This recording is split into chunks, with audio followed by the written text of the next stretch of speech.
يا أيها الذين آمنوا إذا نودي للصلاة من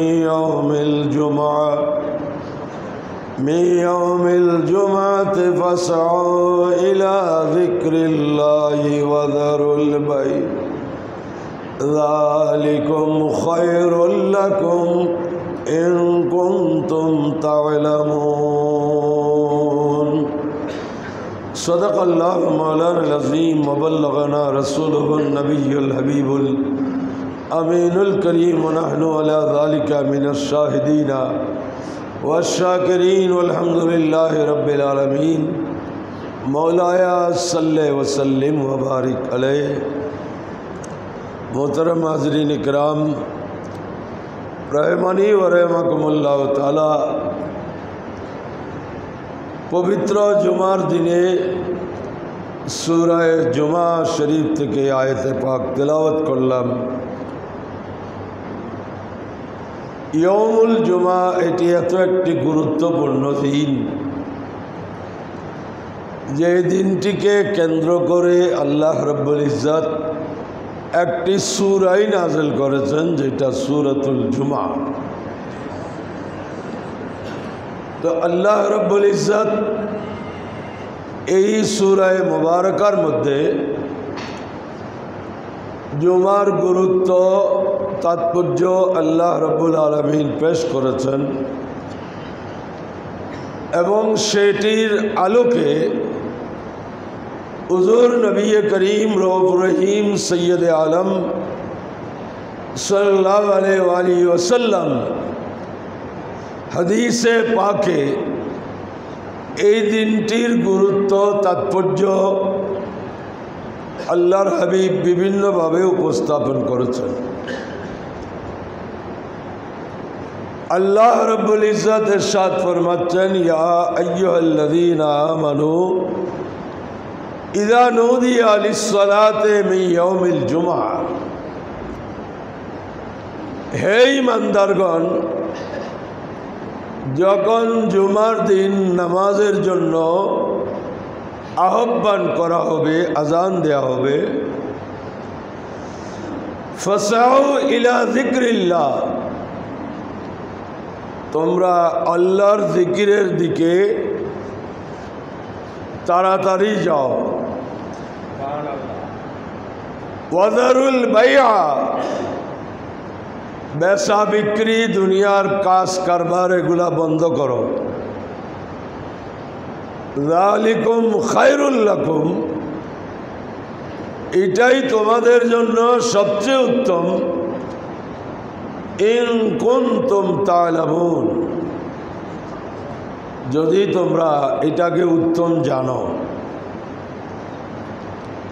তো মোহতারাম হাজরিন, আল্লাহ পাক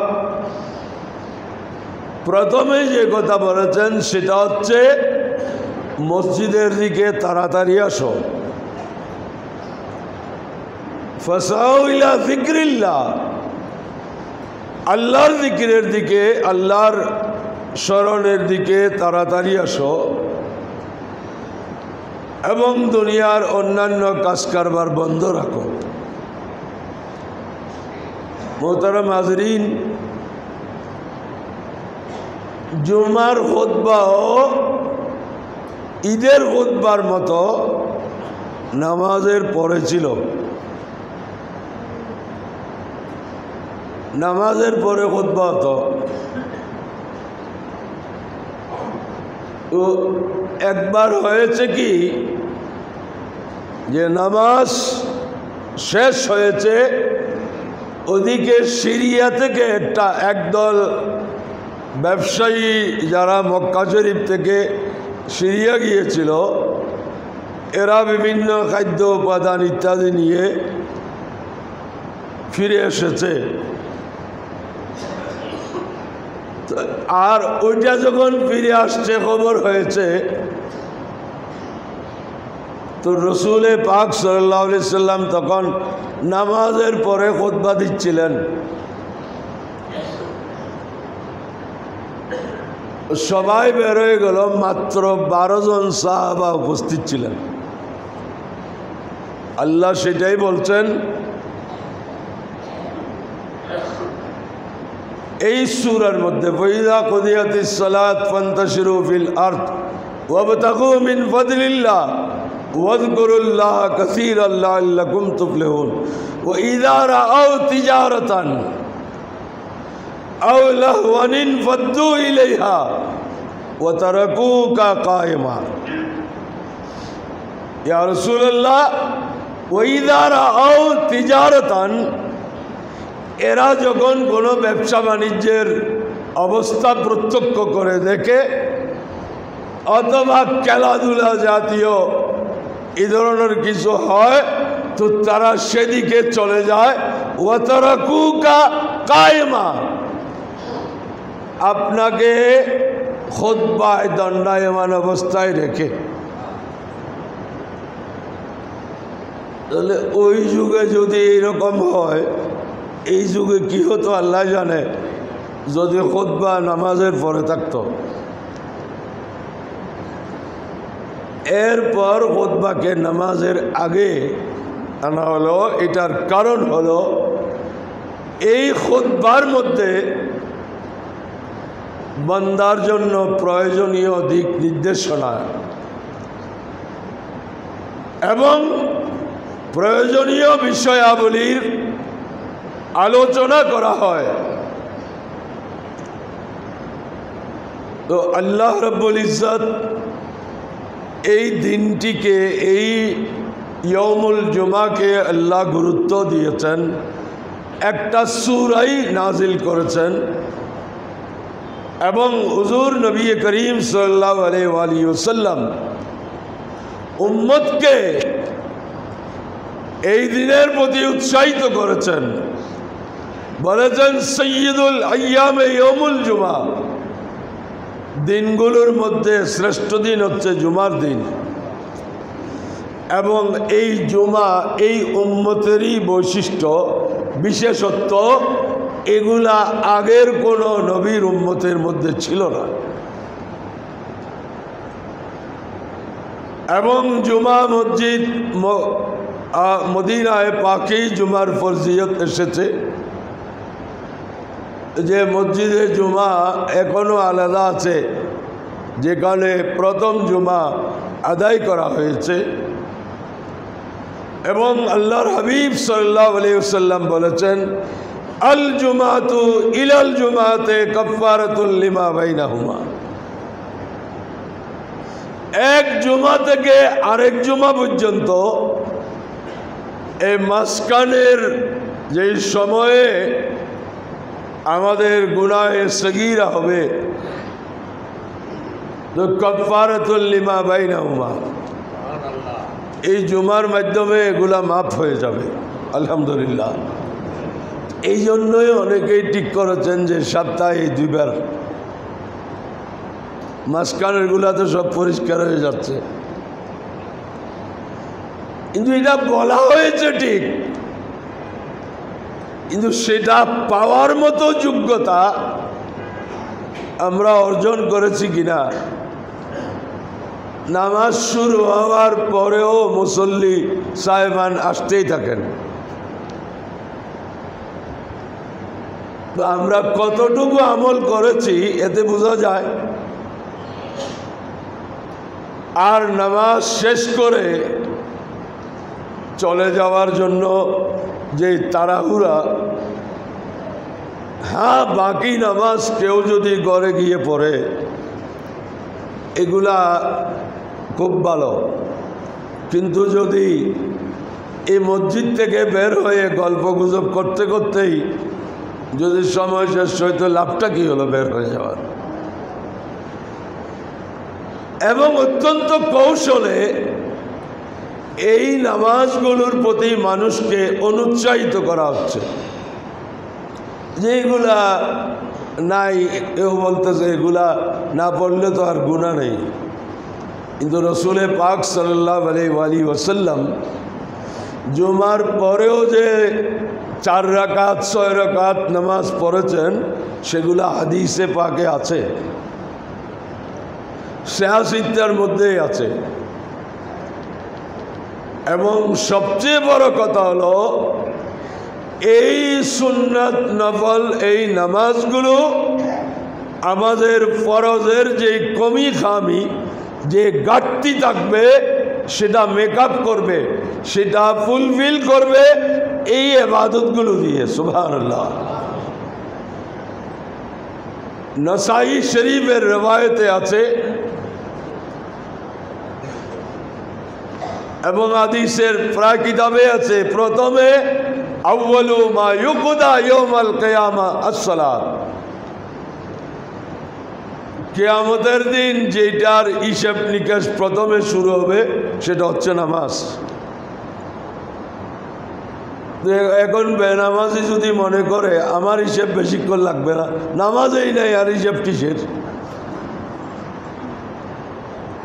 আর যারা নামাজ পড়েছেন নামাজের মধ্যে ভুল ভ্রান্তি এটা স্বাভাবিক থাকতেই পারে, তো ফেরেশতা বলবে আল্লাহ এই বান্দার এই নামাজ এইখানে এইটা ভুল, ওইটা ভুল, এইটা ভুল, সেটা ভুল, এগুলো তো নেয়ার মতো না। আল্লাহ বলবেন ফেরেশতা এরকম করতেছো কেন? সুন্নত নফল আছে কিনা দেখো না, এইখানে যেগুলো ঘাটতি হয়েছে এটা ওইটা দিয়ে পূর্ণ করে দাও। তাহলে যে এই নামাজগুলোকে উপেক্ষা করার, অবহেলা করার কেন, সেই মানসিকতা আমাদের কেন আসবে? কারণ আমরা জানি সুন্নাত নফল ইত্যাদি নামাজগুলো এগুলো পড়লে যে সওয়াব আছে এখানে কোনো সন্দেহ নাই। তো শুধু ওই দিকে কেন খেয়াল যায় যে না পড়লে গুনাহ নেই? যে পড়লে যে সওয়াব আছে, এজন্য 5 ওয়াক্ত নামাজও এক ওয়াক্ত নামাজ থেকে আরেক ওয়াক্ত নামাজ পর্যন্ত মাঝখানের যে সময়, সেই সময়ের ছোটোখাটো ভুল ত্রুটি এই নামাজের মাধ্যমে মাফ হয়ে যাবে। কারণ ঔদাসীন্য, গফলতি এটা আমাদের মধ্যে আছে, ছিল, থাকবে, কিন্তু আমাদের চেষ্টা করা উচিত সেই অলসতা কাটিয়ে জীবনের সময়কে মূল্যবান করতে চাইলে, জীবনকে দামি করতে চাইলে এই সময়গুলোকে অনেকেই দেখা যায় মসজিদ চত্বরে এসেছেন গল্প গুজব করতে করতেই এই সুন্নত নফলের সময়টা কাটায় দেন, তারপর তাড়াহুড়া করে নামাজ পড়ে চলে যান। জুমার দিন গোসলের ব্যাপারটা রসুল পাক সাল্লাল্লাহু আলাইহি সাল্লাম গুরুত্ব দিয়েছেন, কারণ ইসলাম পরিচ্ছন্নতাকে বলে যা তুহুরু শত্রুল ঈমান, পবিত্রতা ঈমানের অর্ধেক। পবিত্রতাকে ইসলাম সবচেয়ে বেশি গুরুত্ব দিয়েছে, সেজন্য জুমার গোসল এটা সুন্নাত, এবং সেই নিয়তে যেই গোসল, সেই গোসল আপনার সওয়াব, এটা ইবাদত। সুবহানাল্লাহ। সেদিন নখ কাটা এটা সুন্নাত। এই নখ কাটার প্রতি আমাদের অনেকের যথেষ্ট অবহেলা, অথচ এই নখ যদি 40 দিন পর্যন্ত না কাটে তো মাকরুহে তাহরিমের পর্যায়ে পৌঁছবে।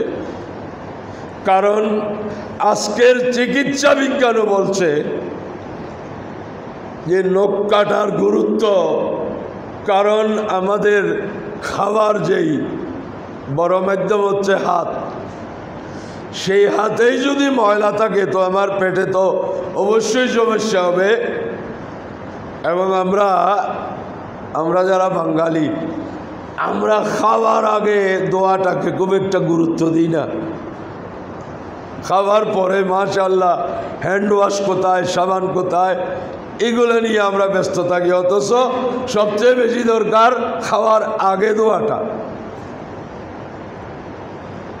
তো সেই বিষয়টাকে রসুল পাক সাল্লাল্লাহু আলাইহি সাল্লাম নখ কাটার বিষয়টাকে খুব গুরুত্ব দিয়েছেন, এবং এগুলো সমস্ত আম্বিয়ায়ে কেরামের চরিত্রের আশরাতুম মিনাল ফিতরা হাদিসে পাকে আম্বিয়ায়ে কেরাম আলাইহিমুসসালামের যে সুন্নত সমূহের মধ্যে একটা হচ্ছে কালামুল আসফার, নখ কাটা। এখন অনেকেই নখ রাখাকেই একটা ফ্যাশন মনে করছে যে এতে লাভ কি, আর এই নখের পিছনে লেগে থাকতে হয়, পরিষ্কার করতে হয়, এই করতে হয়, সে করতে হয়, এতে কি লাভ আছে? বরং আল্লাহ রব্বুল ইজ্জত আল্লাহ যাকে যেভাবেই নখ দিয়েছেন সেভাবে আপনি এই হাকিকতকে পরিবর্তন করতে পারবেন না। সেটা পরিবর্তনের জন্য আমরা কত সময় ব্যয় করছি। আল্লাহ রব্বুল আলামিন এগুলো আমাদের জন্য আল্লাহর সৌন্দর্যের যে উপকরণ মানুষের শরীরে দিয়েছে সেটাকে যথাযথভাবে পালন করার নিয়মটা দেখিয়েছেন হুজুর নবী করিম সাল্লাল্লাহু আলাইহি ওয়াসাল্লাম। সুবহানাল্লাহ। এবং হাদিসে পাকে জুমার দিনে যারা সবচেয়ে আগে আসবে এরা একটি ওট জবে করে সদকা করার সওয়াব পাবেন। ওট, গরু, ছাগল, মুরগি, ডিম, তারপর বন্ধ। যখন খুতবা শুরু হবে তো ফেরেশতারা সওয়াব লেখার সেই রেজিস্টার বন্ধ করে দেবেন। এগুলো বিশ্বাসের বিষয়। এবং কিয়ামতের দিন একদল মানুষ অপরাধী সাব্যস্ত হয়েছে, এদের জীবনে ভালো কিছু মুক্তির জন্য খুঁজে পাওয়া যাচ্ছে না, শেষ পর্যন্ত পাওয়া গেল এই মানুষগুলো আর যাই করুক জুমার দিন খুব তাড়াতাড়ি মসজিদে চলে যেত। আল্লাহ বলেন এই উসিলায় পার করাই দাও। আসলে আল্লাহ তো আমাদেরকে আযাব দেওয়ার জন্য,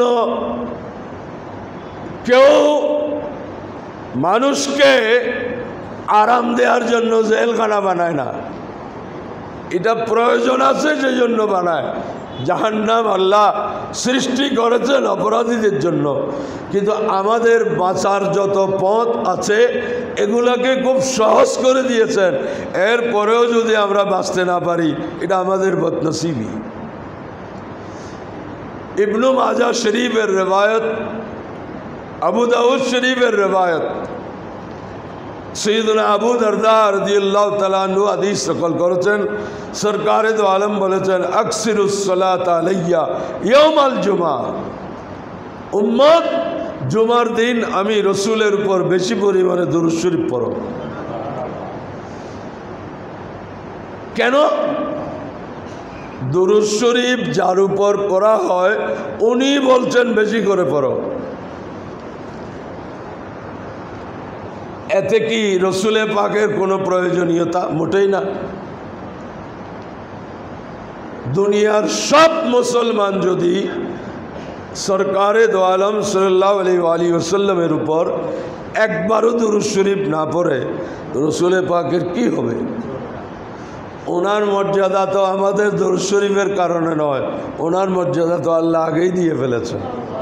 বরং ওনার উপর দুরূদ শরীফ পড়ে মর্যাদা আমাদেরটা বাড়বে। তিরমিজি শরীফের রিওয়ায়াত হযরত আমিরুল মুমিনিন উমর বিন খাত্তাব ফারুক আজম রাদিয়াল্লাহু আনহু বলছেন যে এ ঈমানদারগণ, তোমাদের যত দোয়া, আবেদন, নিবেদন, ফরিয়াদ সব আসমান জমিনের মধ্যে জ্বলন্ত থাকে, হাত্তা তুসল্লিয়া আলা নবিয়্যিকা, যতক্ষণ পর্যন্ত নবীর উপর দুরূদ শরীফ পড়বে না অতক্ষণ তোমার দোয়া আল্লাহ পর্যন্ত পৌঁছবে না।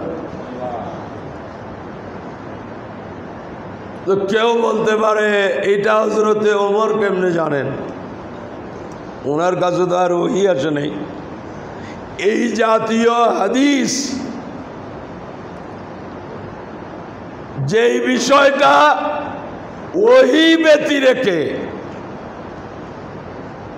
বলার সুযোগ নাই, এইরকম কোনো বিষয় যদি কোনো সাহাবী বলেন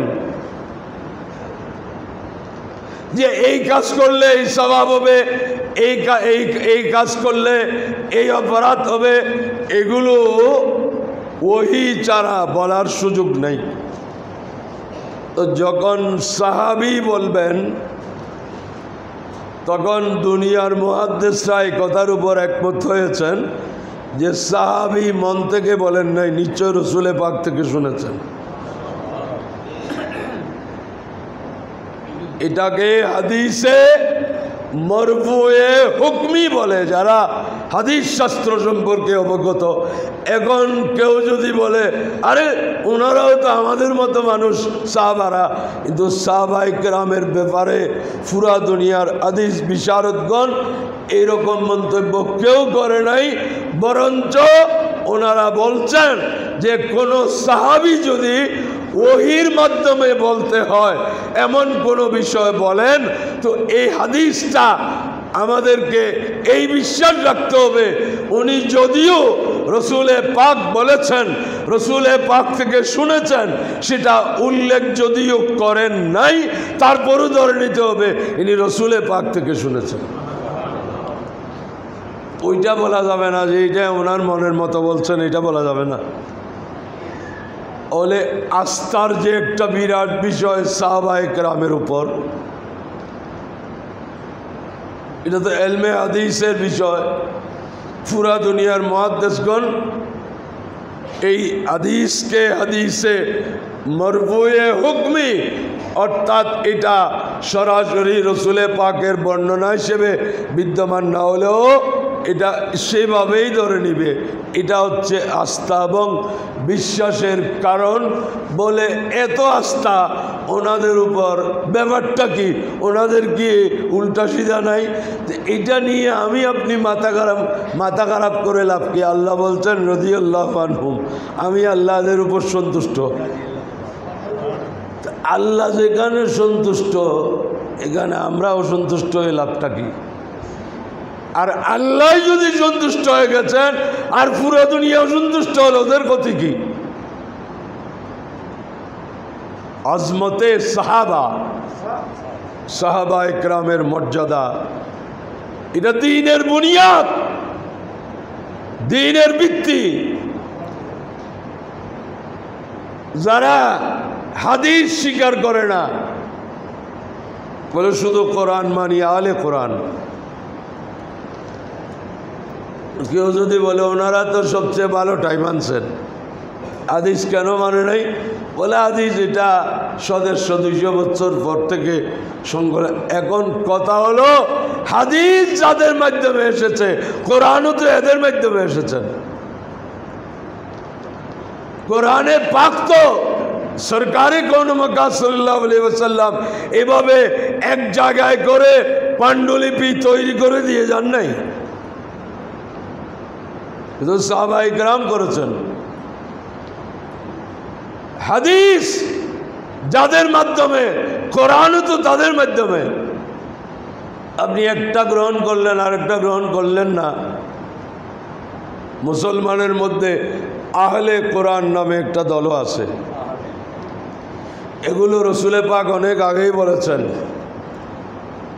ইবনে মাজাহ শরীফের রবায়তে আছে, হুজুর সাল্লাল্লাহু আলাইহি ওয়াসাল্লাম বলছেন যে আমার উম্মতের মধ্যে বড় দাম্ভিকতার সাথে বলবে যে কোরআনে যা পেলাম, কোরআনে যা হালাল সেটা হালাল, কোরআনে যা হারাম সেটা হারাম, এর বাইরে আর কিছু নেই।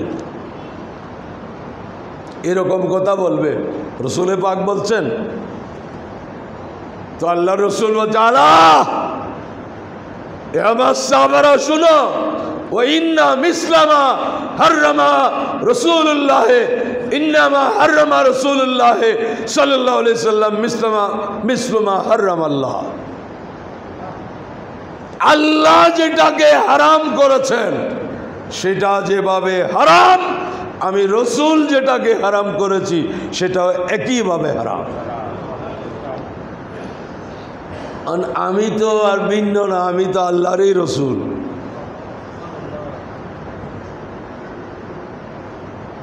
আহলে কোরআন একটা দলও আছে। পাঞ্জাবের আবদুল্লাহ চকড়ালভি এক ব্যক্তি ছিল, এ বলে কোরআন হচ্ছে বিশুদ্ধ, কোরআনের মধ্যে কোনো সন্দেহ নেই। এখন যদি কেউ বলে যে কোরআন শরীফের এই আয়াতটা এখানে যে লেখলো এটা কে শুনেছে, এটার তো কোনো বর্ণনা আয়াতের মধ্যে, হাদিসে তো এতটুকু আছে অমুক অমুকের কাছে শুনেছেন, তিনি আরেকজনের কাছে শুনেছেন, তিনি আরেকজনের কাছে, তিনি এভাবে সাহাবী হয়ে রসুলে পাক পর্যন্ত যে বর্ণনা সূত্র যেটাকে সনদ বলা হয়, কোরআন শরীফে তো এটা উল্লেখ নেই। তো কোরআন আল্লাহ পাক কোরআনে পাক দিয়েছেন এবং কোরআনে পাকের যে মূল তফসির করবেন রাসূলুল্লাহ সাল্লাল্লাহু আলাইহি ওয়াসাল্লাম। তো আল্লাহর হাবিব বলছেন জুমার দিন বেশি করে দুরূদ শরীফ পড়ো, ফাইন্নাহু মাশহুদুন, এটাকে ইয়মে মাশহুদ বলা হয়। ইয়াশহাদুল মালায়েকা, ফেরেশতা, বিশেষ ফেরেশতাগণ আসেন, এরা যখন তোমাদেরকে দুরূদ শরীফ পড়তে দেখবে আল্লাহর কাছে গিয়ে সাক্ষ্য দেবে। তো সাহাবারা জানতে চাইলেন ইয়া রাসূলুল্লাহ, এখন আপনি আমাদের মধ্যে আছেন পর্ব, আপনার ইন্তেকালের পর তারপরেও কি এটা পড়তে হবে?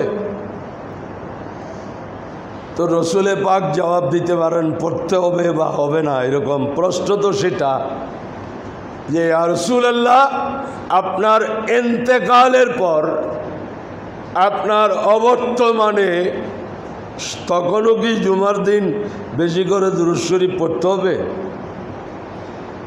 প্রশ্ন অনুযায়ী জবাব হওয়া ছিল হবে বা হবে না, কিন্তু রসুলে পাক জবাব দিলেন কি যে শোনো, আল্লাহ রব্বুল ইজ্জত জমিনের উপর হারাম করে দিয়েছেন যে আম্বিয়া একরামের দেহ মোবারকগুলো জমিন খেতে পারবে না, নষ্ট করতে পারবে না, এগুলা আল্লাহ জমিনের উপর হারাম করে দিয়েছেন। আর জমিন আল্লাহ যখন হারাম করেছেন জমিন খাবে না। আমাদের উপর কত কিছু আরাম করছে, আমরা সব এগুলা খেয়ে ফেলতেছি, কিন্তু জমিন আল্লাহ বলছে ইন্নাল্লাহ হাররামা আলাল আরদে আন তাকুলা আজসাদাল আম্বিয়া। এতটুকু বললে একটা সুযোগ বের হয়ে যেত, হ্যাঁ নবীগণের দেহগুলো অরক্ষিত আছে, দেহ অরক্ষিত, জিন্দা নয়। রসুল বললেন ফানাবিয়ুল্লাহ হাইয়ুন, অতএব নবীগণ জিন্দা, ইউরজাকু, এদেরকে রিজিকও দেয়া হয়। বলে প্রশ্ন ছিল কি, উত্তর দিলেন কি? প্রশ্ন ছিল আপনার অবর্তমানে আমরা কি এভাবে দুরূদ শরীফ পড়ব? তো রসুলে পাক বলতে পারতেন পড়বা বা পড়বা না, কিন্তু উত্তর দিল কি? কারণ এই প্রশ্নের পিছনে একটা ধারণা, বিশ্বাস কাজ করতেছে যে রসুলগণ মনে হয় অন্যান্যদের মধ্যে মত মরে যায়, সেই ধারণার থেকে এই প্রশ্ন আসতে পারে। সেই জন্য মূল ধারণাটাই উনি বলে দিলেন যে না না, যেটা তুমি নবীদের জীবিত থাকা আর মৃত্যুর যে পার্থক্য আর সামনে আনছ এটা নয়, নবীগণ ওনাদের ইন্তেকালের পরও জিন্দা, ইউরজাকু, এদেরকে রিজিক দেওয়া হয়। সেই জন্য এই হাদিসের উপর আমল আল্লাহর কোনো বান্দা করলে করছেন, কিন্তু সবাই মিলে করার একটা সুযোগ হলো যে নামাজের পরে মিলাদ শরীফে শুধু দুরূদ শরীফে পড়া হয়, এটা ওই হাদিসের উপর আমল করার জন্য। আল্লাহ তাআলা জুমার দিনের গুরুত্ব, তাৎপর্য আমাদের বুঝার তৌফিক দান করুন এবং আমরা দুনিয়ার যত ঝামেলা এগুলাকে অন্তত সেই দিন একটু নিয়ন্ত্রণ করে যথাসময়ে মসজিদে এসে সুন্নত ইত্যাদি নামাজ আদায় করে, নামাজের পরেও যে সুন্নত আছে, হ্যাঁ কাঁধে কারো জরুরি থাকলে, জরুরত থাকলে, কাজ থাকলে, এটা ভিন্ন বিষয়।